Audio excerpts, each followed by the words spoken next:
Newsroom sa buong Pilipinas. Ito ang Radyo Pilipinas News Update. Maupay nga kulop mga kasanggayan, siringi PBBM, narumpag nga tulay sa Isabela, diri tama ang disenyo, gintipid ang pagtrabaho. Tungod sa sayop nga disenyo, ngan gintipid ang budget sanglit bumagsak ang Katbagan Santa Maria Bridge sa Kabagan Santa Maria Bridge sa Isabela. Ini ang nakikita nga rason ni Pangulo Ferdinand R. Marcos Jr. kauman nga personal nga inspeksyonon ang bumagsak nga tulay. Siring ni Pangulo Marcos ang nasabing nga proyekto ang nagkantidad sa 1.8 bilyones pesos pero ginibanan ini para makabarato kundi perwisyo naman ang naidurot sini.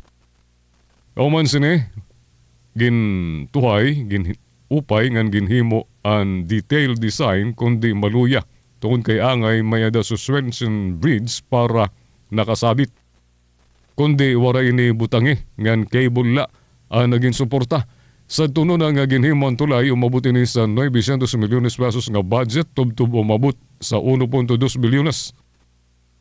Tungod sa pagdigang pala sa konstruksyon nakitaan nga nagkikiwa, nagalaw ngan maluya sanglit kinahanglan balikan ngan i-refit. Pulong pa sa Pangulo, ginsunda naman sa kontraktor ang plano ngan by the book ang pagkakahimo kundi sayop ang specifications ni.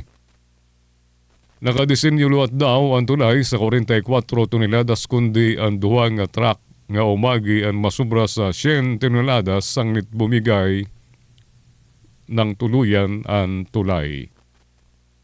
Amado ato news update, Jean Navilon, iutag notisya. Mula sa pinakamalawak na news